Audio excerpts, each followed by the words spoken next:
पहले दिन ही बड़ी जीत आई। इन 5 ने तबाही मचाई। टीम इंडिया के सामने दक्षिण अफ्रीका पहले दिन ही लड़खड़ाई। ठुकम दिखाई लगेगी। अब बाबूजी भूल जाओ, ये वो इंडिया वाले हैं, बाबूजी इंडियन टीम है।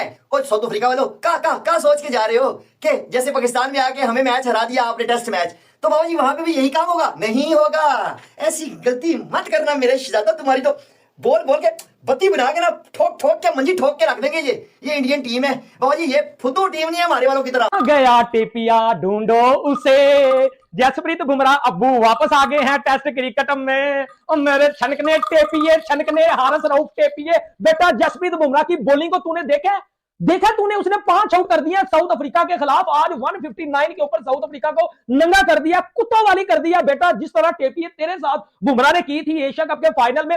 We were all waiting for that one man show Jasprit Bumrah, जो कि शायद 2025 में टेस्ट क्रिकेट में वो प्लेयर जो शायद आप वेस्ट इंडीज की तरफ मांग रहे थे, अच्छा हुआ वहां नहीं दिखा, यहां जरूर दिखा। क्योंकि जब से होम सीजन शुरू हुआ है 2025 का, everybody was talking about Bumrah, में वो बात नहीं नजर आ रही। श्रीलंका की एक थर्ड क्लास टीम के खिलाफ इसने 4 आउट करके बोला था, मैं तो रोबोट नहीं हूं, मैं तो मशीन नहीं हूं, मैं तो बुमराह से भी बड़ा जो है वो बॉलर हूं। ठीक है, इसने कई दफा बोला होगा कि Bumrah is nothing in front of me, कि मेरे सामने तो बुमराह कुछ भी नहीं है। ये ना हम पाकिस्तानियों की गलत फहमी है। हम ये सोचते थे भाजी बुमराह पता नहीं पाकिस्तान का ये ऑफिशियल अब्बू है क्रिकेट में, लेकिन नहीं, वो वर्ल्ड क्रिकेट में सबसे बड़ा बॉलर है। आज उसने साबित किया। बुमराह ने जो अब साउथ अफ्रीका की बैटिंग की आप ये कह सकते हैं धज्जियां उड़ा के रखती है, और साउथ अफ्रीका के बैटर्स पिच के ऊपर डांस करते हुए नजर आए। अगर ये कहा जाए ना कुछ गलत नहीं होगा। जिस तरह से बुमराह ने रिकल्टन को आउट किया, बोल्ड किया, मार्करम को जिस तरह से बुमराह ने जो है बिल्कुल बेबस करके आउट किया, उसे समझ नहीं आया कि ये बॉल इतने जल्दी जो है वो मेरे फेस पर कैसे आ गया, और वो जो है कैच देके आउट हो गया। साउथ अफ्रीका 57 पे कोई आउट नहीं और 159 पे आर टीम आउट। यार क्या हो गया विकेट में, क्या ऐसा था यार?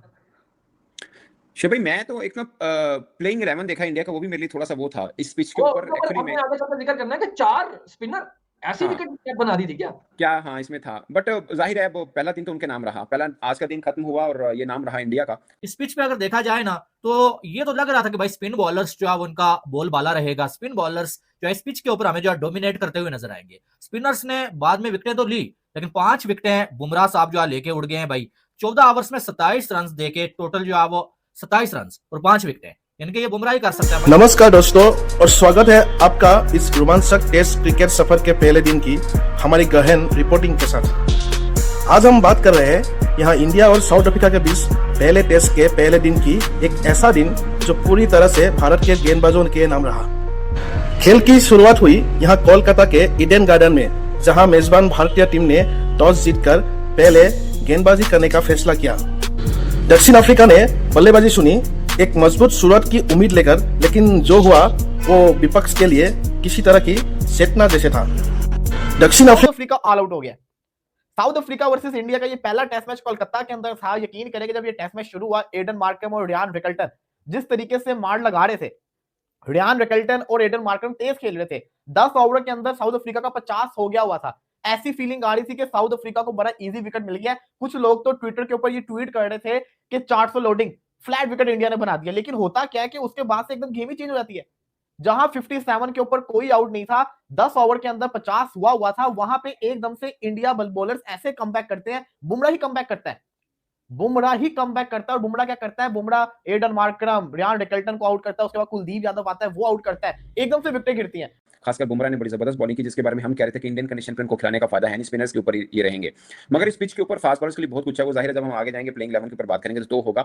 मगर साउथ अफ्रीका ना मैं बताऊं एक चीज होती है, वो ये कि अगर आपके मिडल में बॉलिंग थोड़ी तगड़ी है ना, तो आप मतलब जब आप कोलैप्स में लेके आते हैं किसी टीम को, तो उसके बाद वो उठने नहीं देते आप उसको, वो रहता है। आपने अर्ली ऑन पहली विकेट ली है, मुश्किल से हुआ तो वो किया, उसके बाद तो फिर मतलब रुकने नहीं दिया। क्योंकि उनके जो प्लेयर्स हैं ना, उनमें से बेशतर ऐसे हैं जो इंडिया में रेड बॉल नहीं खेले। मैं ये नहीं कह रहा वैसे नहीं इंडिया में खेले हैं, बट उनकी रेड बॉल कंडीशन, उनकी T20 कंडीशन टोटली डिफरेंट होती है। आईपीएल की कंडीशन और टेस्ट क्रिकेट की बहुत डिफरेंट है। 2012 के बाद ऐसा पहली बार हो रहा है कि हम 4 स्पिनर्स के साथ जा रहे हैं। देखो यार, उसमें से कुछ तो आपके प्रॉपर ऑलराउंडर है ना। मतलब भाई रविंद्र जडेजा एक प्रॉपर बैटर भी है, अगर देखा जाए तो। वाशिंगटन सुंदर की काबिलियत पे यार तुम लोग डाउट क्यों करते हो, मुझे समझ में नहीं आता है। नंबर 3 के कलेश पे मैं बाद में आऊंगा। रही बात उसके बाद अक्षर पटेल की, भाई वो भी प्रॉपर एक बल्लेबाज की तरह ही बल्लेबाजी करता है। तो मेरे ख्याल से तो यार मतलब रहने दो यार, छोड़ दो यार भाई। यार एक स्पिनर है जो प्रॉपर स्पिनर है, जो एक टिपिकल स्पिनर है, वो है भाई कुलदीप यादव। देख रहे हो मैं गोती को कैसे जस्टिफाई कर रहा हूं। अगर तुम लोगों ने मुझे गोती का आदमी बोला तो देख लेना फिर। भाई आदत पड़ गई है यहाँ। आज सुबह जब साउथ अफ्रीका ने टॉस जीता, बैटिंग का फैसला किया, ये विकेट सामने आई, तो दो टॉकिंग पॉइंट्स थे। एक तो दोनों टीमों की 11, रबाडा का हर किसी की जबान पे सवाल था कि वो क्यों नहीं खेला। With the passage of time पता चला कि जी रिब इंजरी की वजह से वो नहीं पार्टिसिपेट कर पाया। दोनों तरफ ऑलराउंडर्स की भरमार थी। इंडिया की मिस्टीरियस अप्रोच कह लो, बोल्ड अप्रोच कह लो, 4 स्पिनर इस विकेट पे खेलना, टॉस जीत के पहले फील्डिंग आ जाना, ऐसा लगा कि ये फैसला कहीं उलट ना पड़ जाए। वॉक्सटन सुंदर 3 नंबर पे बैटिंग करेगा, साई सुदर्शन नहीं खेलेगा, तो बहुत सारे पॉइंट थे, बहुत सारी टॉकिंग डिबेट थी। लेकिन जिस तरीके से रायन रिकल्टन और एडन मार्कराम ने स्टार्ट किया, तो ऐसा लगा कि टॉस जीत के जो एडवांटेज साउथ अफ्रीका को था वो बिल्कुल भरपूर मिला। But we were all waiting for that one man show Jasprit Bumrah, जो कि शायद 2025 में टेस्ट क्रिकेट में वो प्लेयर जो शायद आप वेस्ट इंडीज की तरफ मांग रहे थे, अच्छा हुआ वहां नहीं दिखा, यहां जरूर दिखा। क्योंकि जब से होम सीजन शुरू हुआ है 2025 का, everybody was talking about Bumrah में वो बात नहीं नजर आ रही, बुमराह उस तरह प्लेयर में नजर नहीं आ रहा, बुमराह में वो ये नहीं आ रहा, बुमराह में वो नहीं आ रहा। Mohammed Siraj leader of the pack बन गया है। सो एक वो मिस्टीरियस सा फिनोमेना क्रिएट हो गया है कि जी जब मोहम्मद सिराज जसप्रीत बुमराह के बगैर खेलता है तो अलग किस्म की क्रिकेट होती है, अलग किस्म की बॉलिंग होती है, साथ खेलता है तो इंपैक्ट नहीं डालता। लेकिन आज दोनों ने, चाहे जसप्रीत बुमराह हो चाहे मोहम्मद सिराज हो, पिच ही ऐसी थी कि आप वहां पे कुछ ज्यादा कर नहीं सकते थे। साउथ अफ्रीका की बॉलिंग इतनी तगड़ी नहीं थी, विदाउट रबाडा थी। अभी कॉर्बन बॉश ने तो बिल्कुल ही एवरेज बॉलिंग कराई है। मल्डर भी पहले तो शुरू में बेकार ही था, मतलब शुरू में ठीक था, बाद में जाके बेकार ही था। केशव महाराज की एक बॉल, मतलब वो कैसे मिस कर गई स्टंप को केएल राहुल की, किसी को नहीं पता वो। प्लस एक बॉल हार्बर की भी बहुत भयंकर तरीके से टर्न हुई है। तो पिच में टर्न तो है, कल भी आपको डिफिकल्टी होगी, वैसे इतनी आसानी नहीं होगी 160, लेकिन क्योंकि साउथ अफ्रीका के रन इतने कम रह गए हैं, आपको क्रॉस कर लेना चाहिए। लेकिन मैं आपसे पूछूंगा कि आपको थोड़ा सा खतरा लग रहा है कि 160 पे भी आप कहीं ऐसा ना हो कि 180-200 पे निपट जाओ? दक्षिण अफ्रीका ने अपनी पारी की शुरुआत बेहद सकारात्मक तरीके से की थी। खुलते मंच पर उनके 2 सलामी बल्लेबाजों ने शुरुआती में आज महसूस कर ली थी, लेकिन फिर आया गया मोड़, और वो मोड़ था भारत की तेज गेंदबाज की, विशेष रूप से जसप्रीत बुमराह। बुमराह ने वास्तव में दौड़ लगाई। उन्होंने बेहद योजनाबद्ध तरीके से स्टील लेग से लाइन लेंथ की बखूबी नियंत्रित किया। उनके आंकड़े बोलते हैं 5 विकेट लिए मात्र 27 रन देकर। यह सिर्फ संख्या नहीं, यह आत्मविश्वास है, सम्यता और यहाँ की परिस्थितियों को पढ़ लेने का प्रदर्शन था। मुझे याद है कि एक टिप्पणी उन्होंने की, दबाव बनाए रखना सबसे पहले सबक है। हर गेंद के विकेट नहीं मिलता, लेकिन यही क्षेत्र में गेंद डालते रहना ही असरकारक होगा, और आज उन्होंने वही किया। दक्षिण अफ्रीका की पारी बुनकर टूटती गई। 159 रन पर पूरी टीम ध्वस्त हो गई। केवल 159। जब आप खुद को टेस्ट मैच में पहले बल्लेबाजी करने का अवसर देते हैं, तो ऐसी संख्या आपके भाग्य को बांध सकती है। भारतीय गेंदबाज ने ड्राइव को बंद किया, रन दर को नीचे रखा, साझेदारी टूटने नहीं दी। हाँ, भारत को थोड़ी सी चुनौती भी दिखी, क्योंकि बल्लेबाजी करते समय उन्होंने सुरक्षित शुरुआत की और दिन का अंत में 37 पर 1 विकेट हुआ था। यानी अभी भी कुछ काम बाकी है, लेकिन 9वां विकेट नहीं गिरा था। पिच की बात करें तो यह असम गेंदबाज का पिच विकेट नहीं था। उस दौर पर उछाला धीमा था, उस जगह गेंद जमी थी, जल्दी रन बनना आसान नहीं था। ऐसे में भारत ने शानदार रणनीति अपनाई, गति बदलती, गति सही क्षेत्र और सफलता उनके हाथ आई।